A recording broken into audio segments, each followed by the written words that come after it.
So hello guys, it's me Ayush और मैं तुम सभी का वेलकम करता हूं चैनल के एक और ब्रांड न्यू वीडियो में। और आज के वीडियो में हम लोग एक्सप्लेनेशन करने जा रहे हैं वाइकिंग्स के सीजन 3 के एपिसोड नंबर 3 का। So now without wasting any more time, let's get on to the explanation. So पिछले एपिसोड में हमने देखा था कि बर्गरेड अपने अंकल को ऐसा हारता देख बैटलफील्ड छोड़ के अपने साथियों के साथ अपनी जान बचाते हुए वहां से भाग जाता है। दूसरी तरफ कैडागेट में हेल्गा, सीगी और एशलॉक के सपनों वाला आदमी अपनी इंजर्ड हथेलियों को लेके कैडागेट में आ जाता है और हेल्गा से हेल्प मांगता है। अब एपिसोड 3 यहीं से चालू होता है। हम देखते हैं हेल्गा उस बंदे की मदद करने के लिए उसे एशलॉक और सीगी के पास लाती है।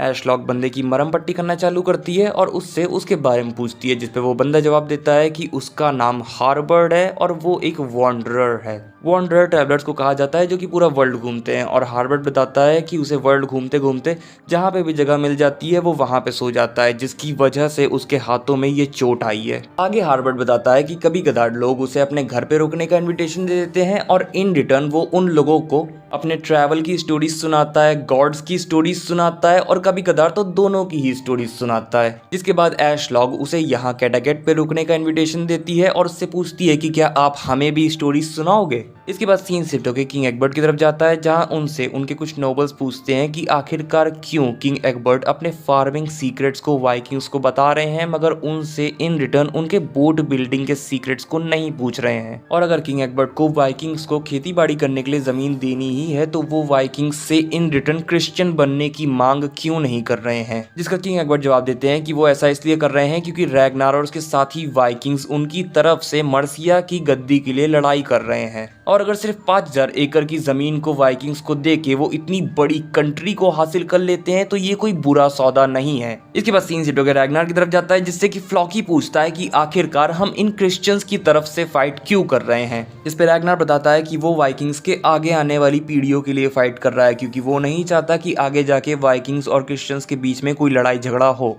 मगर फ्लॉकी बोलता है कि ऐसा तो कभी हो ही नहीं सकता, या तो उनके गॉड्स रहेंगे या तो हमारे गॉड्स रहेंगे। जिस पे रैगनार बोलता है कि अगर तुम्हें फाइट नहीं करनी है तो मत करो। उन दोनों की ये सारी बातें चली रही होती हैं, पर तभी बीच में रोलो आ जाता है और बोलता है कि हम लोगों को आपस में फाइट नहीं करनी चाहिए, अभी तो हमें बर्गरेड को भी डिफीट करना है। इसके बाद हमें बियॉर्न और थोरोन दिखाए जाते हैं जो कि आपस में कुछ रिचुअल टाइप का कर रहे होते हैं कि तभी वहां पे रैगनार आ जाता है और उनसे चलने के लिए रेडी होने को बोलता है। फिर प्रिंसेस कुंथ्रित रैगनार के पास आती हैं और उससे रिक्वेस्ट करती हैं कि रैगनार उनके भाई बर्गरेड को जान से ना मारे। इसके बाद वो सभी वहां से जाने लगते हैं और टॉर्स्टन रोलो को अपने पास बुलाते हुए ऐसा कहता है कि उसे भी बैटल में जाना है, उसे भी फाइट करनी है। रोलो ऑब्वियसली पहले उसे रोकने की कोशिश करता है मगर टॉर्स्टन की डेडिकेशन देख के वो उसे ले ही चलता है। इसके बाद सीन शिफ्ट होता है। हम देखते हैं किंग एग्बर्ट लगार्था के पास आ जाते हैं और अपने साथ गिफ्ट के तौर पे एक न्यू टाइप का प्लाव लाए होते हैं और यही वो फार्मिंग सीक्रेट है जिसकी वो नोबल्स बात कर रहे थे। किंग एग्बर्ट लगार्था से बोलते हैं कि वो चाहते हैं कि वाइकिंग्स और क्रिश्चियंस आपस में घुल मिल के रहें और वो साथ ही साथ दोनों कल्चर्स के बीच में एक्सपेरिमेंट्स भी करना चाहते हैं।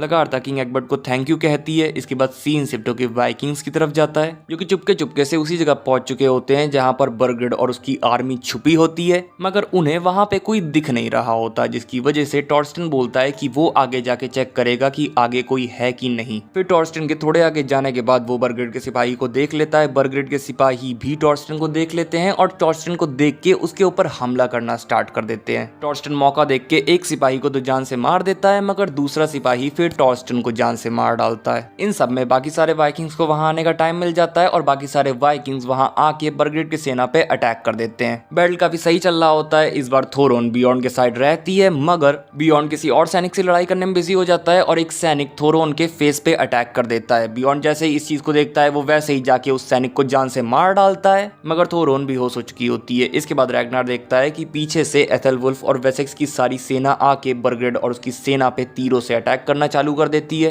रैगनार बोलता है कि बर्गरेड के ऊपर तीर मत चलाओ और बर्गरेड भी अपनी आर्मी को ऐसे हारता देख सरेंडर कर देता है। इसके बाद सीन शिफ्ट होकर किंग एग्बर्ट की तरफ जाता है जो कि लगार्था को अपना बाथ हाउस दिखाते हैं और बताते हैं कि ये बाथ हाउस रोमन वालों ने बनवाया था। वहां रोमन के गॉड्स की कुछ पिक्चर्स भी होती हैं। किंग एग्बर्ट लगार्था से बोलते हैं कि ये गॉड्स तुम्हारी तरह है मगर लगार्था जवाब देती है कि नहीं, ये गॉड्स मेरे गॉड्स की तरह नहीं है, मेरे गॉड्स रियल हैं, वो भी हमारी तरह ब्लीड करते हैं, लव करते हैं और फील करते हैं। इसके बाद सीन शिफ्ट होकर कैटागेट की तरफ जाता है, जहां हार्बर्ड एशलॉक, सीगी और हेल्गा को स्टोरी सुना रहा होता है, जिसमें वो समुंदर जितनी दारू को पी रहा होता है और एक बूढ़ी औरत से फाइट कर रहा होता है, मगर वो बूढ़ी औरत स्ट्रांग होती है। और ये सब सुन के वो तीनों बोलती हैं कि कहीं तुम थॉर के पर्सपेक्टिव से तो कहानी नहीं सुना रहे हो, क्योंकि थॉर ही ऐसा है जो कि पूरे समुंदर को पी सकता है और बूढ़ों से फाइट कर सकता है। और हार्बर्ड बोलता है कि हाँ, वो थॉर के पर्सपेक्टिव से कहानी सुना रहा है, मगर जब ये सब हो रहा था तब वो वहां पर था, जिससे हेल्गा, सीगी और एशलॉक कंफ्यूज हो जाते हैं कि आखिर ये बंदा है तो है कौन। तभी आइवर रोने लगता है तो एशलॉग आइवर के पास जाती है, मगर आज तक कभी भी एशलॉग आइवर के रोने को नहीं रोक पाई है, क्योंकि आइवर को काफी ज्यादा दर्द होता है उसके पैरों की वजह से। मगर इस बार हार्बर्ड आइवर के रोने को रोक लेता है और एशलॉग उससे पूछती है कि आखिरकार तुमने ऐसा किया तो किया कैसे। इसके बाद सीन शिफ्ट होकर लगातार तरफ जाता है, जिसे कि प्रिंसेस जूडिथ बताती है कि इन बाथ हाउसेस को सिर्फ नहाने के लिए ही नहीं बल्कि और भी कई सारी चीजों के लिए यूज किया जाता था, जैसे कि पॉलिटिकल मैटर्स के बारे में डिस्कस करना, लव लाइफ के ऊपर बातचीत करना और साथ ही साथ सेक्स करने के लिए भी इन बाथ हाउसेस को यूज किया जाता था। फिर किंग एग्बर्ट लगातार एथेल्स्टन और प्रिंसेस जूडिथ को नहाने के लिए इन्वाइट करते हैं, और जब ये लोग पूल में होते हैं तब किंग एग्बर्ट इन्हें रोमन्स के द्वारा बनाई गई पेरिस सिटी के बारे में बताने लगते हैं। किंग एग्बर्ट बताते हैं कि रोमन्स द्वारा बनाई गई सारी चीजें आजकल ऑलमोस्ट डिस्ट्रॉय हो चुकी है, मगर सिर्फ पेरिस ही एक ऐसी जगह है जो कि अभी भी एग्जिस्ट करती है। और एथेल्स्टन बोलता है कि हाँ, वो पेरिस जा चुका है और पेरिस एक काफी ज्यादा अच्छी जगह है। फिर लगातार और किंग एग्बर्ट चुम्मा चाटी करने लग जाते हैं, जिसकी वजह से प्रिंसेस जूडिथ बाथ से बाहर निकल जाती हैं। एथेल्स्टन भी प्रिंसेस जूडिथ के पीछे पीछे आता है और प्रिंसेस जूडिथ एथेल्स्टन को बताती हैं कि वो वहां बात में एथेल्स्टन के साथ सेक्स करना चाहती थी। वो बोलती हैं कि ये सारे विचार खराब हैं, सही नहीं है, वो एक मैरिड वुमेन है, उन्हें ऐसा नहीं सोचना चाहिए। और अब वो इन सब चीजों से तंग आ गई हैं, जिसपे एथेल्स्टन उन्हें समझाता है कि भगवान जानते हैं कि हमारे मन में क्या दुविधाएं चल रही हैं और आपको चिंता करने की जरूरत नहीं है, क्योंकि भगवान आपकी मदद जरूर करेंगे। इसके बाद प्रिंसेस जूडिथ वहां से चली जाती हैं। फिर सीन शिफ्ट होकर रैग्नार के ऊपर जाता है, जो कि टॉर्स्टन की डेड बॉडी के पास आता है और फ्लॉकी उससे बोलता है कि ये सब तुम्हारी गलती है, तुम्हारी वजह से टॉर्स्टन मारा गया है, आखिर हमारे और कितने साथी मारे जाएंगे तुम्हारे क्रिश्चियंस के लिए। जिसपे रैग्नार बोलता है कि मैं भी टॉर्स्टन के लिए उतना ही दुखी हूँ जितना तुम सब हो, मगर मैंने टॉर्स्टन को अपने साथ यहाँ आने को नहीं बोला था, मैंने किसी को भी अपने साथ यहाँ आने को नहीं बोला था, तुम सब अपनी खुद की मर्जी से यहाँ मेरे साथ आए हो। इसके बाद तभी वहाँ पे रोलो आ जाता है और रैग्नार से बोलता है कि रैग्नार को बियॉन्ड के पास आना चाहिए, उसे देखना चाहिए। फिर रैग्नार बियॉन्ड के पास आता है, जहाँ थोरोन काफी इंजर्ड और बेहोश होती है। बियॉन्ड रैग्नार से बोलता है कि मैं थोरोन को सही से प्रोटेक्ट नहीं कर पाया, जिसकी वजह से अभी थोरोन की ऐसी हालत है।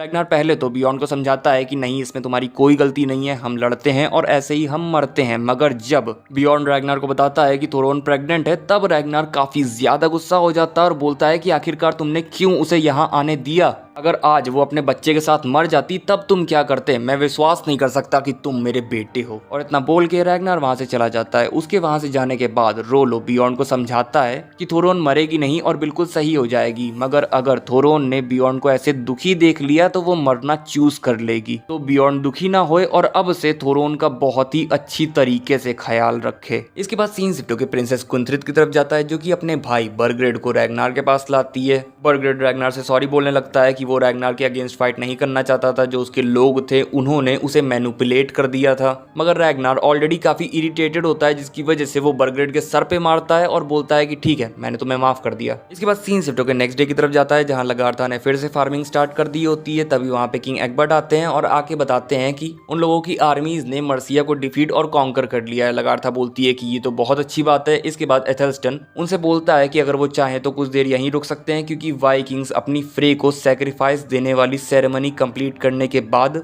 खेतों के अंदर पहला बीज डालने वाले हैं। और किंग एग्बर्ट बोलते हैं कि हाँ, वो जरूर रुकेंगे। इसके बाद सीन शिफ्ट होकर कैटागेट की तरफ जाता है, जहाँ एक मछुआरे को 2 बच्चों की डेड बॉडी मिलती है, जिसे देख के वहाँ के सारे लोग परेशान हो जाते हैं, घबरा जाते हैं कि आखिरकार ये किया तो किया किसने होगा। इसके बाद सीन शिफ्ट होकर वापस लगार्था की तरफ जाता है, जहाँ पर सैक्रिफाइस करने वाली सेरेमनी को स्टार्ट कर दिया जाता है। और इस सेरेमनी में ये लोग एक भैंस से या फिर गाय की बलि चढ़ाते हैं और इन रिटर्न गॉडेस फ्रेया से मांगते हैं कि वो इनके खेतों पे कृपा करे और इनके खेतों में सही से अच्छी सी फसल उगे। वाइकिंग्स की सेरेमनी को देखते हुए जूडिथ डरते हुए एथेल्स्टन का हाथ पकड़ लेती है। फिर जिसका सैक्रिफाइस किया गया होता है उसके ब्लड को कलेक्ट करके उस ब्लड को लगार्था के ऊपर डाला जाता है और बाकी के ब्लड को वो लोग खेतों में डालना स्टार्ट कर देते हैं, जिसे देख के किंग एग्बर्ट के नोबल्स डर जाते हैं और किंग एग्बर्ट से बोलते हैं कि हमें इन वाइकिंग्स को और समय तक यहाँ नहीं रहने देना चाहिए, या फिर हमें इनसे ये डिमांड करनी चाहिए कि ये लोग क्रिश्चियंस बन जाएं अगर इन्हें यहाँ पे रहना है तो। इसके बाद सीन शिफ्ट होकर सीगी की तरफ जाता है, जो कि ढोंगी बाबा के पास आके उन्हें हार्वर्ड से रिलेटेड सारी बातें बताती है और उनसे पूछती है कि क्या ये बंदा सही है कि नहीं, जिस पे ढोंगी बाबा बताते हैं कि उन्हें कुछ नहीं मालूम, गॉड्स ने उन्हें इस बंदे के रिलेटेड कुछ भी नहीं बताया है, तो वो सीगी को इस बंदे के बारे में कुछ नहीं बता सकते। इसके बाद सीगी ढोंगी बाबा को बताती है कि उसने एक ड्रीम देखा था जिसमें ढोंगी बाबा मर गए थे, साथ ही साथ हेल्गा और एशलॉग ने भी सेम ड्रीम को देखा था, मगर इस बारे में भी ढोंगी बाबा को कुछ नहीं मालूम और वो कुछ नहीं बता सकते। और इसी के साथ ये एपिसोड यहीं पर खत्म हो जाता है। सो गाइस, बस यही था वीडियो। अगर वीडियो अच्छा लगा हो तो लाइक कर देना, चैनल पे नए आए हो तो सब्सक्राइब करके बेल आइकन दबा देना। मैं मिलूंगा तुम लोगों से नेक्स्ट वीडियो में, तब तक के लिए बाय बाय, टाटा।